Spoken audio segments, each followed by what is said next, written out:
we come to the final negotiator. The Quraysh sent one of their own, finally, to negotiate. They sent Suhail ibn Amr al-Dawsi. Suhail is very important. Suhail is a very wealthy man, very, very well-spoken. He's an extremely articulate enemy of Islam. If he was alive today, he'd be on some kind of talk show. He'd have his own podcast or something. He's a very, very well-spoken guy. He knows how to shut people up too. Politician. He has two sons. I need you to remember this. So Suhail has two sons, Abdullah and Abu Jandal. I'm going to quiz you on this. Suhail has two sons. What are they? Abdullah and Abu Jandal. Okay, so watch this. Suhail joins the army to fight against the Muslims in Badr, even though he's a wealthy guy. And along with him is his son, Abdullah. Abdullah is a soldier in the army with his side, fighting the Muslims in the Battle of Badr. As soon as they see the enemy, Abdullah runs away and joins the Muslims. He was secretly Muslim. Suhail was one of the leaders of the military. And your general, one of your generals, his son runs and joins the other side. How embarrassing is that for you? How humiliating is that for you? Right before the battle begins. Not just for the morale of the army. You look like you can't even control your kids. How are you going to control an army? You can't keep your house in order. You're going to keep an entire army in order? You see, politicians, they have to, the thing and military and people in leadership, the thing they have to preserve more than anything else is their reputation. And this was a huge blow on his reputation. Abdullah is on the other side. Not only is Abdullah on the other side, Suhail ibn Amr al-Dawsi gets captured in Badr. So he's a prisoner of war. And guess who is his security guard in his prisoner of war? Abdullah. And Abdullah is making sure his ropes are extra tight. You know. فَشُدُّ الْوَثَاقِ. Tighten the ropes. Subhanallah. But before they sent Suhail, and so Suhail is burnt, by the way. They released him eventually. But before they released him, I'll share let me see if I can find the narration I had with me. Yeah, I can find it. Umar bin al-Khattab knew what a good speaker he is. So when he was a prisoner of war, he said, دَعْنِي أَنْزِعُ ثَنِيَّتَيْ سُهَيْلٍ بِنْ عَمْرٍ وَيَدْلَعُ لِسَانَهُ. Ya Rasulullah, if you give me permission, I will pull out the two front teeth of Suhail and I will rip out his tongue. Why? فَلَا يَقُومُ عَلَيْكَ خَطِيبًا فِي مَوْطِنٍ أَبَدًا. So he will not be a speaker anywhere against you ever again. He will get no more speaking engagements because this is Umar's solution. Rasulullah sallallahu alayhi wa sallam says, لا أمثل به. I will not mutilate him. At-tamthil in Arabic, in Old Arabic, is mutilation. In fact, it literally means to make an example out of someone. Right? Because when you see someone mutilated, somebody made an example out of them. They didn't just kill them, they mutilated them, right? Rasulullah ﷺ in another hadith said, لا تمثلوا نامة الله. Do not mutilate the delicate creatures of Allah, meaning animals. We're not even allowed to mutilate animals, what to mention human beings. So he said, I will not make an example out of him, I will not mutilate him. فَيُمَثِّلُ اللَّهُ بِي. And if I do, Allah will mutilate me. Rasulullah ﷺ said, and he said, وَإِن كُنْتُ نَبِيًّا. And even if I'm a prophet, Allah will do that with me. We don't do that. We don't torture and, pull out teeth and pull out nails and, cut out eyes and that kind of torture. Pour acid and these kind of sick tortures that these people do. And then they call it Geneva Conventions, Jahannam Conventions, right? What conventions? Where are these conventions? What human rights are these? And he was a prominent enemy of Islam, and Umar bin al-Khattab wanted to destroy him in this way, and he said, no, we won't. We're not going to do that. We don't do that. Now, Suhail ibn Amr, one more thing you should know, there was another person who came before Suhail, his name is Mikraz. And Mikraz is basically, some people are not well-spoken, they don't know how to express themselves well, so they curse a lot. You might know people like that. They can't even say, I want to go eat ice cream. They'll say, I want to poop, poop, ice cream, poop. Like the cuss word is a verb, it's a noun, it's an adjective, it's a preposition, it's the subject, it's the mubtada, it's the khabar, it's the jar, it's the majroor, it's the mudaf, it's the mudaf ilayh. Right? It's all of it. Right? these people are, they don't know how to express themselves with words, so they communicate with filthy language. Mikraz is one of those people. Mikraz came to negotiate first, and the Prophet knew this is not going to work. So here's the narration. فأشرف عليهم قال النبي صلى الله عليه وسلم هذا مكرز وهو رجل فاجر. Mikraz was approaching. The Prophet said, this is Mikraz, and this is a vile person. This is an outrageous person, an outlandish person. فجعل يكلم النبي صلى الله عليه وسلم. He starts talking to the Prophet صلى الله عليه وسلم, and people like that, the conversation is not going to go anywhere. That's not a reasonable person to talk to. فبينما هو يكلمه إذ جاء سهيل بن عمرو. As he was talking, he sees Suhail coming too. Now you know a few things about Suhail now. Suhail's two sons were Abdullah and what happened with Abdullah? Became Muslim. Then he was his captor also in war. And then we don't know about Abu Jandal, right? Turns out when he went back from Badr, he found out Abu Jandal also became Muslim. So in Urdu they say Sone pe Suhaga, right? So this is Nurun ala Nur. One son humiliated him on the battlefield. The other son's a humiliation at home. So what did he do with Abu Jandal? He chained up Abu Jandal, threw him in a cellar, and beat him every day for between 2 to 4 years. He was kept as a prisoner and beat to leave Islam. His own son. He was keeping him personally because it was, you see, for people like that, you forget that you have a child because your first child is your pride. And him accepting Islam was a ding on his pride. And so for that child, your pride, you're ready to sacrifice all of your kids. You understand? So he wants to break his son, have him leave Islam by way of torture, and years have gone by and Abu Jandal is being tortured. And Muslims don't even know this because he became Muslim secretly. So when this negotiation was happening, we didn't even know this. So now Suhail comes. And the Suhail comes and Rasul says, this narration, لَقَدْ سَهُلَ لَكُم مِّنْ أَمْرِكُمْ. Suhail, it's a play on words from Suhail. Suhail means ease, easy. Like sahal, right? So he said, oh, Suhail is coming, things are going to become easier for you. Suhail is going to be easier to negotiate with. Okay. So, now the negotiations begin. فَجَاءَ سُهَيْلِ بْنُ عَمْرٍ وَقَالَ هَاتِ اُكْتُبْ بَيْنَنَا وَبَيْنَكُمْ كِتَابًا. Okay, bring a paper. Let's document a negotiation between us. I mean, he ain't coming to make no formalities or nothing. I'm here. Let's not waste any time. Get a paper. Let's jot some things down. That's how he's beginning. Okay? فَدَعَ النَّبِي صَلَى اللَّهُ عَلَيْهِ وسلم الْكَاتِبِ. The Prophet ﷺ asked for a writer. فَقَالَ النَّبِي صَلَى اللَّهُ عَلَيْهِ وسلم بِسْمِ اللَّهِ الرَّحْمَنِ الرَّحِيمِ. The Prophet gave dictation. Write بِسْمِ اللَّهِ الرَّحْمَنِ الرَّحِيمِ. قال سهيل. Suhail says, أما الرحمن فوالله ما أدري ما هو. He said, this Ar-Rahman, I swear to God, I don't know what that is. That's what he says. First thing he said, I don't know what this Ar-Rahman is. ولكن اكتب باسمك اللهم. Write in the name of you, O Allah. باسمك اللهم. Change this. I don't want to hear this. Bismillah ar-Rahman ar-Rahim. Make it Bismika Allahumma. Okay? So when he said this, فقال المسلمون والله لا نكتبها إلا بسم الله الرحمن الرحيم.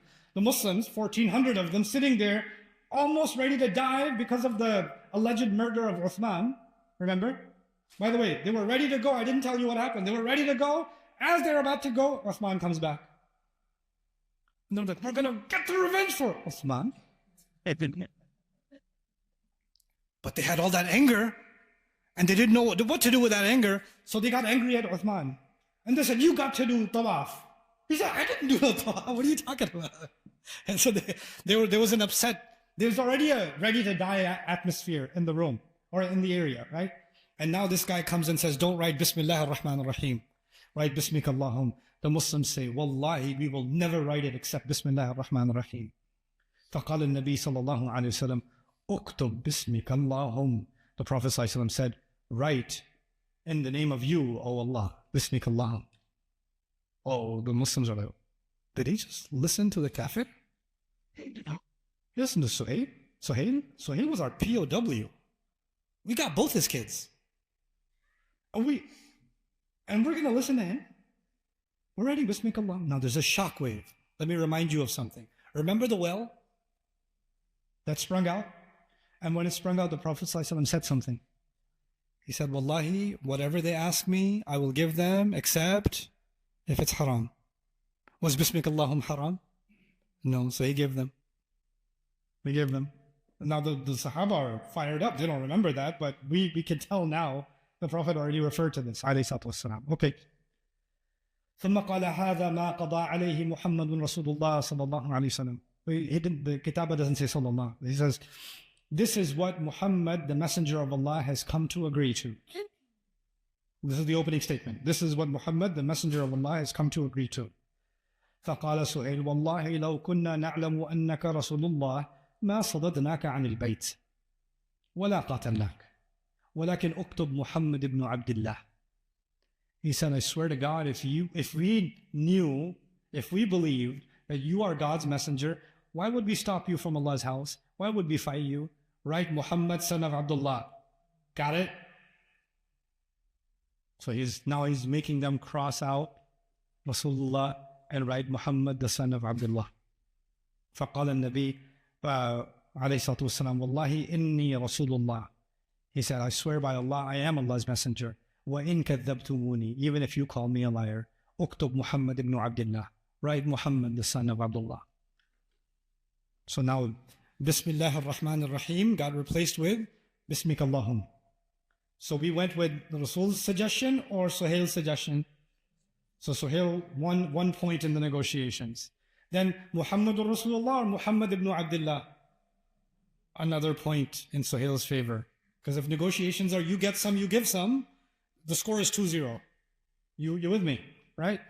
Now, there is a فقال له النبي صلى الله عليه وسلم, the Prophet صلى الله عليه وسلم said to him, على أن تخلوا بيننا وبين البيت فنطوف به. You will let us be so we can go do tawaf. The next item to be negotiated. فقال سهيل والله لا تتحدث العرب أن أخذنا ضغطا. Wallahi, the Arabs will never get to say that we got pressured into letting you go. ولكن ذلك من العام المقبل. That can happen next year, not now. I know you came with your animals and you went through Hudaybiyyah and you almost got killed on the way and we attacked you, but no, go home, come back next year. If the Prophet agrees to this, how many points in Suhail's favor? That's 3 points in his favor. فَكَتَبَ فَقَالَ سُهَيْلٌ. So, فَكَتَبَ. So the Prophet said, write that down. Agreed. 3-0. فَقَالَ سُهَيْلٌ وَعَلَىٰ أَنَّهُ لَا يَأْتِيكَ مِنَّا الرَّجُلُ. Now the Prophet made a demand. That got changed into something else next year. Yeah? Even if you're one of the Sahaba sitting there with your animal, your life savings, and you got there, 3 wars with the Quraysh, you got there, and the Prophet saw a dream that we're going to make Hajj, that's why you got there, and now the Prophet just casually agreed, it looks like, to not coming this year, but coming next year, you're probably still like a little dizzy. Like next year also, right? Like we're not doing. Nah, must have unheard something. I'll ask afterwards in the question answer session. Probably misheard. That can't be real. But the Prophets agreed. So it's pretty shocking. Okay. Now Suhail is going to make a demand. So Suhail says, he says, فقال سهيل وعلى أنه لا يأتيك منا رجل وإن كان على دينك إلا رددته إلينا. He said, no one of us will come to you, meaning nobody will escape Makkah, no man will escape Makkah and come to you in Medina, even if they follow your religion, except the only thing you will do is return him back to us. The policy will be, if one of us runs away from Makkah, accepts Islam, comes to Medina, he will be returned back to Makkah. Okay? Even if he's on your list. قال المسلمون Subhanallah. The Muslims said, Subhanallah. Like, Subhanallah is not the Desi version of Subhanallah. The Desi version of Subhanallah is Subhanallah. This is Subhanallah. The Arab version of Subhanallah, the classical Arab version of Subhanallah, is when you hear something outrageous, you say Subhanallah. This is the religious version of saying, what? So in classical times, because you're a believer, instead of saying, what? You say, Subhanallah. This is what you say, okay? If you're from Pakistan, you say, La hawla wa la quwwat. You butcher everything, okay? But Subhanallah is an expression of, this is outrageous, this is insane. And why are the Muslims so upset about this? Well, if this policy was there before, there would be no muhajirun. There would be no sabiqun as-sabiqun. There would be no city established in Medina. There would be no Islam as it is now. Islam survived because people escaped Makkah. Islam thrived because people escaped Makkah. That would have meant Mus'ab ibn Umair could never have left Makkah and taught the Muslims in Medina the Quran and prepared them for the coming of the Prophet ﷺ. None of that would have happened if the policy was, as soon as somebody escapes Makkah, you go back. And many of them have escaped Makkah. How can they agree to a policy that they lived through themselves? They lived through it, the Muhajirun. So they say, Subhanallah, كَيْفَ يُرَدُّ إِلَى الْمُشْرِكِينَ وَقَدْ جَاءَ مُسْلِمًا. How will he be returned to the mushrikeen? And he came as a Muslim. How can we return our brother to the mushrikeen? How will that happen? فَبَيْنَمَا هُمْ كَذَلِكَ. And as they were discussing this, إِذْ دَخَلَ أَبُو جَنْدَلْ ibn Suhayl ibn Amr يَرْسَفُ فِي قُيُودِهِ. And while they were discussing this, Abu Jandal figured out that the Muslims are nearby. Somehow he escaped his dungeon, his cell, still the chains on him, cuts and bleeds everywhere, scars all over his body, ripped up clothes. He showed up in the negotiations. And فَقَدْ خَرَجَ مِنْ أَسْفَلِ مَكَّةِ حَتَّى رَمَى بِنَفْسِهِ بَيْنَ أَظْهُرِ الْمُسْلِمِينَ. So he came from the bottom end of Makkah, somehow escaping, hiding, showed up, and he threw his body in front of the Muslims. I made it. The Muslims. And he just collapsed in front of the Muslims. By the way, who is Abu Jandal? Suhail's son. And who's negotiating on behalf of the Makkans? Suhail. And what was his request, right? What was his first demand? Anybody who escapes will be returned back to us. And while he's discussing this, and the Muslims are saying, that is impossible, we will never agree to that, Abu Jandal just escaped. Plopped himself in front of the Muslims, cuts, bleeds and all, chains around him. And the Muslims see him. And Suhail says, Hada ya Muhammad, this one, Muhammad, أول ما أقاضيك عليه أن ترده إليّ. This is the first one I demand that you return to me. Let the negotiations begin now. My first demand is Abu Jandal, my own son. I want to continue the beating, basically. Rasulullah says, إِنَّا لَا نَقْتِلْ كِتَابَ لَمْ نَقْتِلْ كِتَابَ بَعْدْ. The Prophet said, we haven't signed that one yet. We haven't agreed to that yet. I mean, he brought it up, but it hasn't been discussed yet. He says, فَوَاللَّهِ إِذَنْ لَنْ أُصَالِحَكَ عَلَى شَيْءٍ أَبَدًا. He said, and if you don't agree to this, there's no negotiation left, ever. Don't even come back and try to negotiate anything. We will negotiate nothing with you if you don't give me Abu Jandal. This is not about Makkah anymore. Suhail came as a politician for Makkah. This clause is no longer about Makkah. What is this about? It is about his pride, his son, his ego. He already lost one son to Medina, didn't he? He's not about to lose this one. No. You're not going to get this one. No matter what happens, Abu Jandal stays. So Rasulullah says, Ajizhuli, give him to me as a gift. Let's start with some goodwill. Just make this a gift. He says, Ma ana bimujizihi lak. I'm not giving it to you as a gift. The Prophet says, just do it. Faf'al, if'al, multiple times. You never find in the hadith literature of the Prophet ﷺ that he's asking for something multiple times from anybody. But you find in this hadith the Prophet ﷺ keeps asking, if'al, just do it. It's okay, just do it. It's not that big of a deal, just do it. If'al, faf'al. And he says, Ma ana bifa'al. I'm not going to do it. I'm not going to do it. There's no way I'm doing it. Ma ana bifa'al. He gets more adamant. Mikras says, Mikras the thug, remember the one who curses a lot? He steps in, he says, listen, we'll go easy on him from now on, okay? How about that? How about we don't beat him up anymore? You good with that? Is that good enough for you? So it probably means that Mikras was doing a lot of the beating too. So I'll just go easy on it. I'll give you that much. The Prophet ﷺ looks like he's no longer arguing back, which is starting to look like they're about to what? Put this in writing, and Abu Jandal is about to be sent back. Subhanallah, كيف يرد إلى المشركين وجاء مسلما. How can he be returned to the mushrikeen? He came as a Muslim. They were talking about this, they were already upset about this in theory. But this is no longer theory. This is Abu Jandal right in front of them. Right in front of them. And then Saha Abu Jandal. Abu Jandal himself started crying, screaming. بِأَعْلَى صَوْتِهِ, as loud as he could. يَا مَعْشَرَ الْمُسْلِمِينَ, gathering of Muslims. أُرَدُّ إِلَى الْمُشْرِكِينَ أَنْ يَفْتَنُونِي فِي دِينِي. You're going to send me back to the mushrikeen? I will be taken back to them so they can keep testing me to leave my religion? He didn't complain about the torture. He didn't complain about the humiliation. He was only worried about one thing. What's that? They might beat me enough that I might get weak on my deen. You want me to be in fitna in terms of my deen? فقال رسول الله صلى الله عليه وسلم يا أبا جندل اصبر فاحتسب. Rasul sallallahu alaihi wasallam says to him, be patient. Hold yourself to account. Gather yourself.